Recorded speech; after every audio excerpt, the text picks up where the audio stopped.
अस्सलाम वालेकुम। आज मैंने तैयार किया है शलजम और गोश्त। बहुत ही लजीज और ज़बरदस्त ये डिश तैयार हुई है। तो अगर आप चाहते हैं कि आप भी शलजम गोश्त इतने ही मज़ेदार बनाएं तो आप मेरी इस वीडियो को एंड तक देखिएगा। तो आइए देखते हैं। सब्सक्राइब कीजिए ज्वेरिया किचन को और बेल आइकन को प्रेस कीजिए ताकि मेरी आने वाली हर नई वीडियो सबसे पहले आप तक पहुंचे और वीडियो को एंड तक देखिए। प्रेशर कुकर में मैं ऑयल शामिल करूंगी हाफ कप और इसके अंदर मैं डाल दूंगी प्याज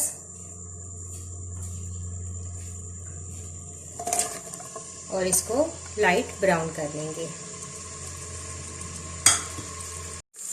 लाइट ब्राउन हो गया है प्याज। अब मैं इसके अंदर शामिल करूंगी कुछ खड़े मसाले, जिसमें मेरे पास है एक बड़ी इलायची, एक दालचीनी का टुकड़ा है, 3 लौंग हैं और 8 से 10 काले मिर्चें और 1 टीस्पून मैंने सफ़ेद ज़ीरा लिया है। ये तमाम चीज़ें मैं इसके अंदर डालूंगी और थोड़ा सा इनको कड़कड़ा लूँगी ताकि इनकी अच्छी सी खुशबू जो है वो आए। और इसके बाद मैं लहसुन अदरक का पेस्ट ऐड कर दूँगी। कुछ सेकंड्स के लिए आपने इनको कड़कड़ाना है। अब मैं अदरक और लहसुन का पेस्ट शामिल कर दूंगी, तकरीबन 1 टेबलस्पून मेरे पास, और इसको भी हम थोड़ा सा भून लेंगे। आप इस तरीके से शलजम गोश्त बनाएंगी तो बहुत आपको मज़े का लगेगा, बहुत अच्छा जायका आता है। अब मैं इसके अंदर डाल दूंगी गोश्त। तकरीबन 700 ग्राम से 750 ग्राम के दरमियान है ये गोश्त। हड्डी के साथ मैंने लिया है क्योंकि शोरबे वाली जब भी कोई चीज़ बनाएं, सालन बनाएं तो हड्डी ज़रूर ऐड करें, इससे बहुत अच्छा फ्लेवर आता है। अब मैं अदरक लहसुन के साथ थोड़ी सी देर गोश्त को भूनूंगी।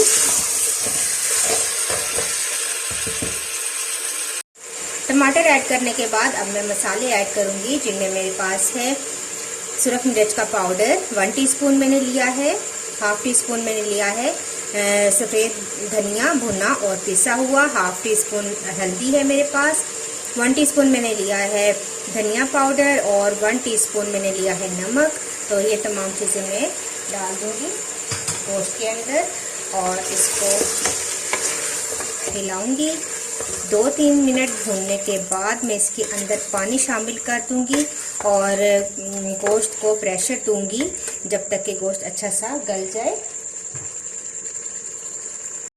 2-3 मिनट मैंने मसालों को भूना है। अब मैं पानी ऐड करूंगी और इसको प्रेशर दूंगी, ढक्कन लगाकर वेट लगा दूंगी ताकि अच्छा सा गोश्त हमारा गल जाए।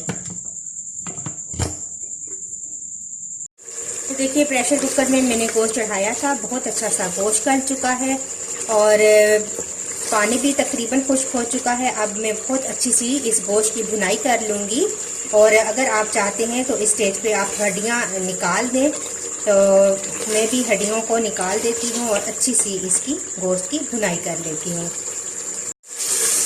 गोश्त को कुछ देर भुनने के बाद अब मैं इसके अंदर शलजम ऐड कर दूँगी। तो मैंने शलजम लिए हैं आधा किलो और इस तरीके से मैंने इनको कट कर लिया है। 2 सब्ज़ मिर्चें जिनको मैंने 2-2 टुकड़ों में कर दिया है। और मैं शलजम डालकर अच्छा सा इनको भून लूँगी।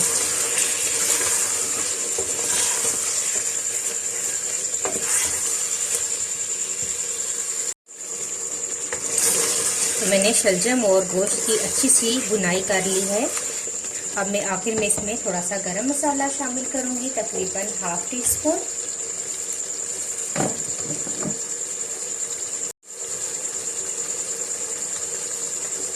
मिलाएंगे थोड़ा सा